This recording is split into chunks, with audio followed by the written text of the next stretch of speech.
Homosexuality is worse than malignant cancer. It is worse than HIV/AIDS, worse than terrorism, the one which you are fighting left and right.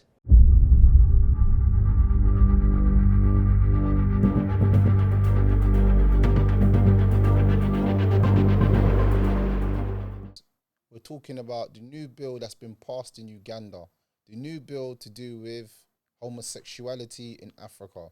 Now, the talk around homosexuality in Africa has been a big conversation of lately, or for a number of years, as Africans have rejected ever wanting to be part of the LGBT community. And they've also said in numerous interviews, different presidents, that this is not of their biggest concern, and their biggest concerns is trying to get their economies thriving, not about homosexuality. So Uganda, on Tuesday, passed a sweeping anti-gay legislation which proposes a tough new penalties for same-sex relationships following a highly charged and chaotic session. The ayes have it. The parliamentary speaker, Anita Among, said after a final vote, adding that the bill passed in record time. Uganda's parliament was due to vote Tuesday on anti-gay legislation which proposes tough new penalties for same-sex relations in a country where homosexuality is already illegal. Under the proposed law, anyone in the conservative East African notion who engages in same-sex activity or identifies publicly as LGBTQ could face up to 10 years imprisonment. The anti-homosexual bill is ready and will be tabled, put before the parliament for a vote this afternoon, said Robana Roaku, a chair of the Legal and Parliamentary Affairs Committee, which has now been studying the legislation. The legislation enjoys broad public support in Uganda, and reaction from civil society has been muted following years of erosion of civic space under the president increasingly authoritarian rule. Nevertheless, the president has consistently signaled he does not view the issue as priority and prefer to maintain good relations with the Western donors and investors. All right, let's just stop right there. So we can see that people's morals can be challenged if there's money involved. See, he wants to keep good with his donors and investors, but he's willing to sacrifice his morals and principles. Now, this vote that's been passed is been by the majority of people in Uganda. Let me say it again.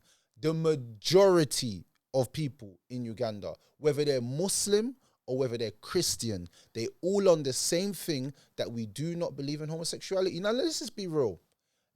If everybody's allowed to practice what they're allowed to practice, then Uganda's allowed to have the freedom to do what they want to do.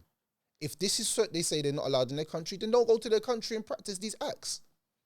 It's pretty simple. Don't go there and do stuff that they deem as illegal. You follow the law of the land. If I go to a country that says drugs is illegal and I still want to take drugs, and I take them drugs and I get caught and they kill me, it is nobody's fault but mine. Please observe the laws of the land wherever you go. And you know what's funny, yeah? Look at the hypocrisy of the West. The West will say, illegal immigrants coming here, yeah, is wrong. Illegal migrants, illegal this, illegal that, illegal this. They're getting there illegal. They're doing illegal activities to get into the country, yeah? And then they're getting stay and doing whatever weird stuff they're doing. Now, in Uganda, they're saying that's illegal. So if you go there and commit them illegal acts, then you could be facing life imprisonment or even death. Yes, I said death. That man ain't playing them games. And there's countries in the Middle East that also practice this as well. Little do you know, lots of countries in the Middle East practice exactly what they're practicing. Lots of countries. But why is it it's always Africa they want to indoctrinate with homosexuality? Why is it Africa so much? It's because Africans, they find it abnormal. They say, you're not even a normal person in the head to be doing homosexuality.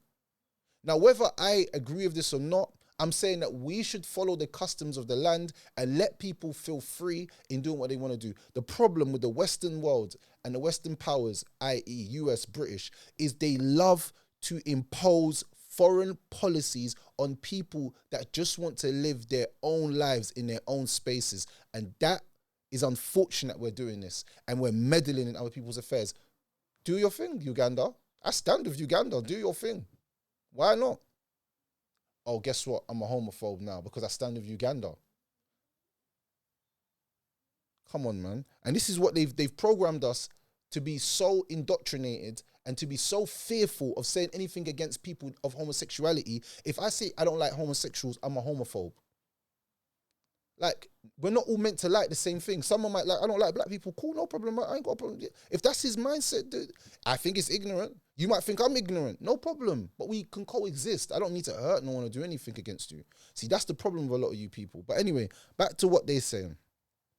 Discussions about the bill in Parliament have frequently been laced with homophobic rhetoric, with the president last referring to gay people as deviants. Homosexuals are deviations from normal. Why?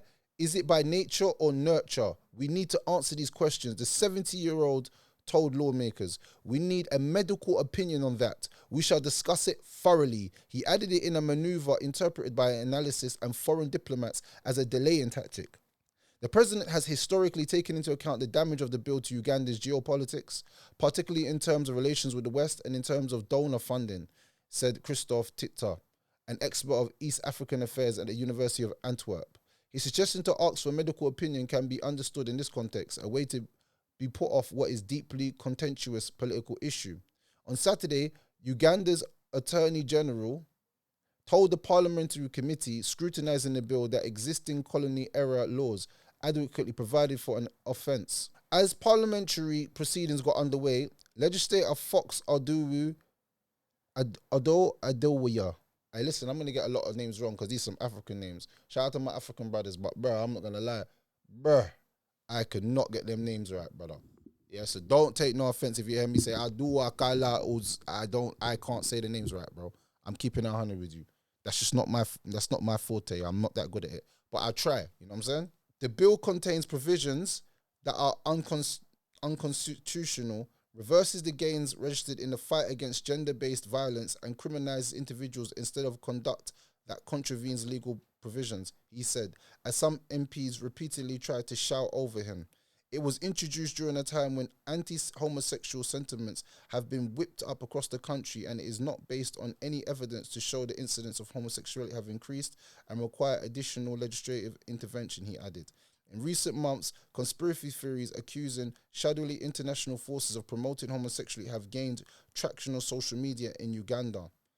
Frank Morissa, Executive Director of Sexual Minorities in Uganda, a leading gay rights organization whose operations were suspended by the authorities last year, said earlier this month he had already been had calls from LGBTQ people over the new bill.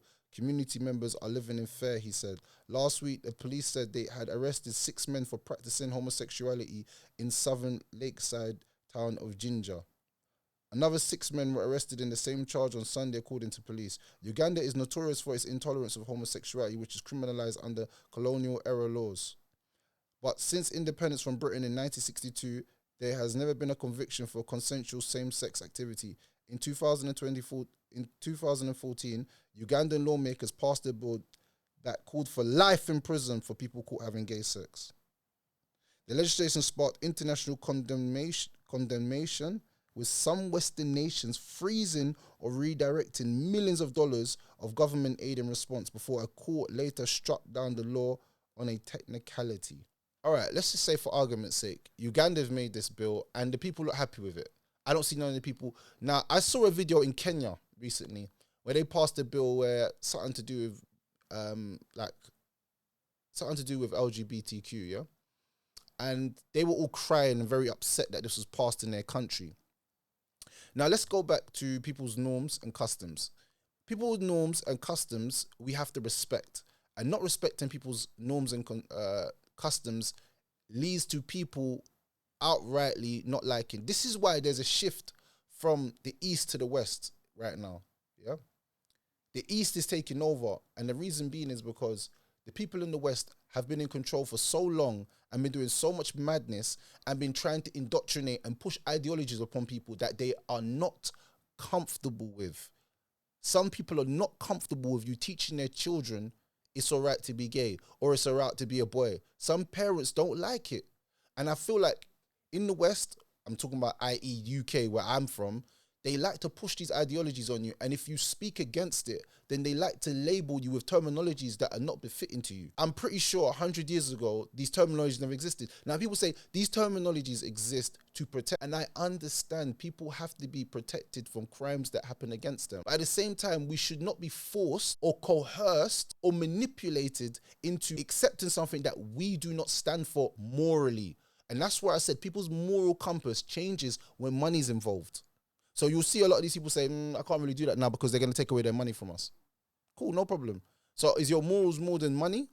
And this is where people need to start to accept. Like I said, in the UK, in the West, it's all right being these things. But if they say in Africa, if they say in Saudi Arabia, if they say in Iran, if they say in Russia, it's illegal to be gay and you do it, then you could face the penalties and the consequences. And I feel like every country is allowed to do their own laws according to what the people in that land roll with. The people in Uganda are against this. Remember this, the people. It's not the parliament. It's the people. The parliament, remember, democracy is that you bring in the people to have their final say. It's not for the government. It's not a dictatorship. Remember that. So big up to everyone. Like, comment, and subscribe. And what's your opinions on this? You know what I'm saying? I got my information from African News. Check them out. Bow, we're out. The individual MPs, they will tell you that across the country, there is an outcry of homosexual-related issues, recruitment, promotion in schools. Our children are being recruited into this immoral act, and there is a public concern. The basic unit of society is a family. If you destroy a family, you have destroyed society. So there is nothing more important than having stable, solid, and grounded families.